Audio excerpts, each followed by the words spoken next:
بسم الله الرحمن الرحيم. ألف لام ميم ر. تلك آيات الكتاب والذي أنزل إليك من ربك الحق ولكن أكثر الناس لا يؤمنون. الله الذي رفع السماوات بغير عمد ترونها ثم استوى على العرش وسخر الشمس والقمر كل يجري لأجل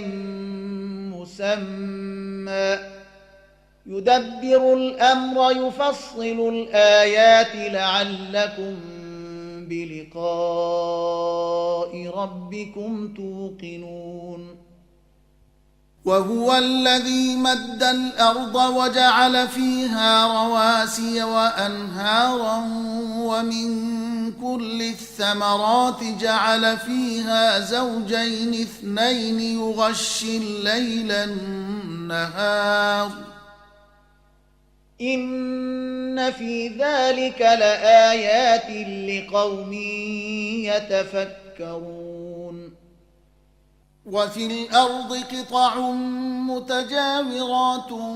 وجنات من أعناب وزرع ونخيل صنوان وغير صنوان يسقى بماء واحد ونفضل بعضها على بعض في الأكل إن في ذلك لآيات لقوم يعقلون. وإن تعجب فعجب قولهم أإذا كنا ترابا أإنا لفي خلق جديد أولئك الذين كفروا بربهم وأولئك الأغلال في أعناقهم وأولئك أصحاب النار هم فيها خالدون. ويستعجلونك بالسيئة قبل الحسنة وقد خلت من قبلهم المثلات وإن ربك لذو مغفرة للناس على ظلمهم وإن ربك لشديد العقاب. ويقول الذين كفروا لولا أنزل عليه آية من ربه إنما أنت منذر ولكل قوم هاد. الله يعلم ما تحمل كل أنثى وما تغيض الأرحام وما تزداد وكل شيء عنده بمقدار. عالم الغيب والشهادة الكبير المتعال سواء منكم من أسر القول ومن جهر به ومن هو مستخف بالليل وسارب بالنهار له معقبات من بين يديه ومن خلفه يحفظونه من أمر الله إن الله لا يغير ما بقوم حتى يغيروا ما بأنفسهم وإذا أراد الله بقوم سوءا فلا مرد له وما لهم من دونه من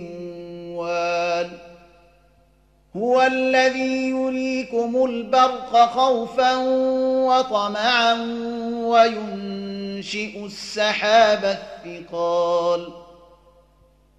ويسبح الرعد بحمده والملائكة من خيفته ويرسل الصواعق فيصيب بها من يشاء وهم يجادلون في الله وهو شديد المحال له دعوة الحق والذين يدعون من دونه لا يستجيبون لهم بشيء إلا كباسط كفيه إلى الماء ليبلغ فاه وما هو ببالغه وما دعاء الكافرين إلا في ضلال ولله يسجد من في السماوات والأرض طوعا وكرها وظلالهم بالغدو والآصال قل من رب السماوات والأرض قل الله قل أفاتخذتم من دونه أولياء لا يملكون لأنفسهم نفعا ولا ضرا قل هل يستوي الأعمى والبصير أم هل يستوي الظلمات والنور أم جعلوا لله شركاء خلقوا كخلقه فتشابه الخلق عليهم قل الله خالق كل شيء وهو الواحد القهار أنزل من السماء ماء فسالت أودية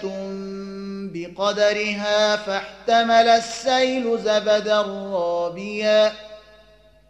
ومما توقدون عليه في النار ابتغاء حلية أو متاع زبد مثله كذلك يضرب الله الحق والباطل فأما الزبد فيذهب جفاء وأما ما ينفع الناس فيمكث في الأرض كذلك يضرب الله الأمثال للذين استجابوا لربهم الحسنى والذين لم يستجيبوا له لو أن لهم ما في الأرض جميعا ومثله معه لافتدوا به أولئك لهم سوء الحساب ومأواهم جهنم وبئس المهاد أفمن يعلم أنما أنزل إليك من ربك الحق كمن هو أعمى إنما يتذكر أولو الألباب الذين يوفون بعهد الله ولا ينقضون الميثاق والذين يصلون ما أمر الله به أن يوصل ويخشون ربهم ويخافون سوء الحساب والذين صبروا ابتغاء وجه ربهم وأقاموا الصلاة وأنفقوا مما رزقناهم سرا وعلانية وأنفقوا مما رزقناهم سرا وعلانية ويدرؤون بالحسنة السيئة أولئك لهم عقبى الدار جنات عدن يدخلونها ومن صلح من آبائهم وأزواجهم وذرياتهم والملائكة يدخلون عليهم من كل باب سلام عليكم بما صبرتم فنعم عقبى الدار والذين ينقضون عهد الله من بعد ميثاقه ويقطعون ما أمر الله به أن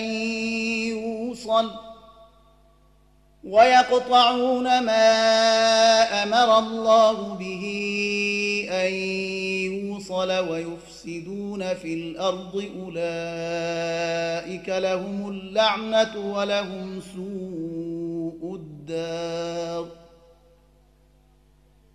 الله يبسط الرزق لمن يشاء ويقدر وفرحوا بالحياة الدنيا وما الحياة الدنيا في الآخرة إلا متاع ويقول الذين كفروا لولا أنزل عليه آية من ربه قل إن الله يضل من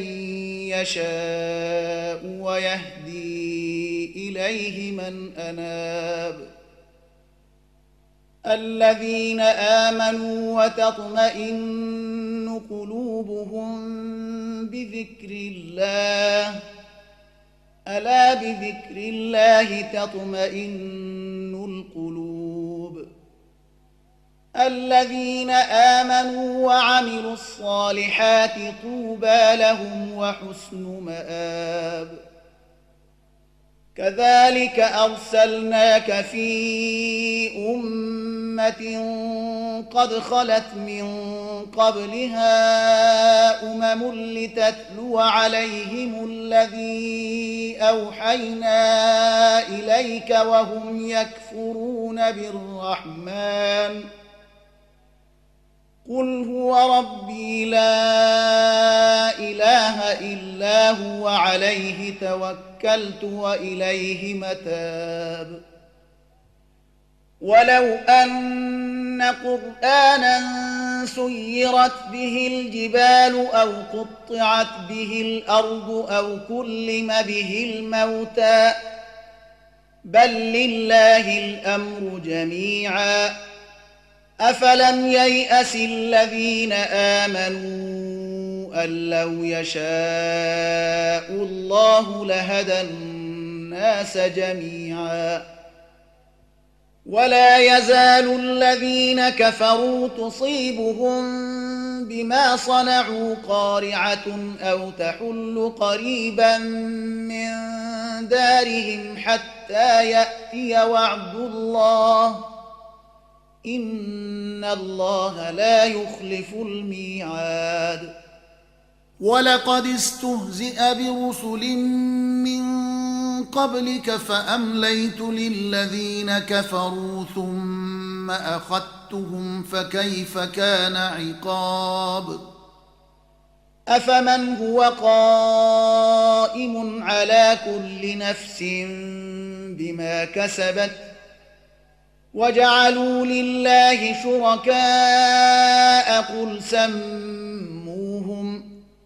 أم تنبئونه بما لا يعلم في الأرض أم بظاهر من القول بل زين للذين كفروا مكرهم وصدوا عن السبيل ومن يضلل الله فما له من هاد لهم عذاب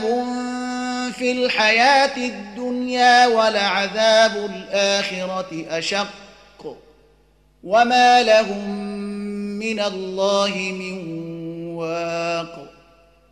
مثل الجنة التي وعد المتقون تجري من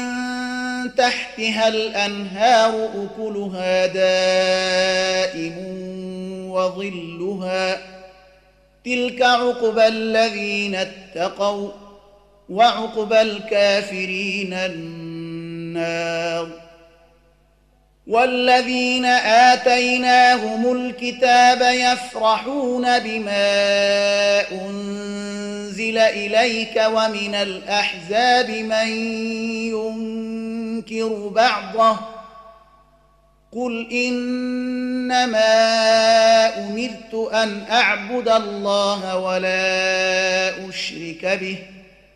إليه أدعو وإليه مآب وكذلك أنزلناه حكما عربيا ولئن اتبعت أهواءهم بعدما جاءك من العلم ما لك من الله من ولي ولا واق ولقد أرسلنا رسلا من قبلك وجعلنا لهم أزواجا وذرية وما كان لرسول أن يأتي بآية إلا بإذن الله لكل أجل كتاب يمحو الله ما يشاء ويثبت وعنده أم الكتاب وإما نرينك بعض الذي نعدهم أو نتوفينك فإنما عليك البلاغ وعلينا الحساب أولم يروا أنا نأتي الأرض ننقصها من أطرافها والله يحكم لا معقب لحكمه وهو سريع الحساب وقد مكر الذين من قبلهم فلله المكر جميعا يعلم ما تكسب كل نفس وسيعلم الكفار لمن عقبى الدار ويقول الذين كفروا لست مرسلا قل كفى بالله شهيدا بيني وبينكم ومن عنده علم الكتاب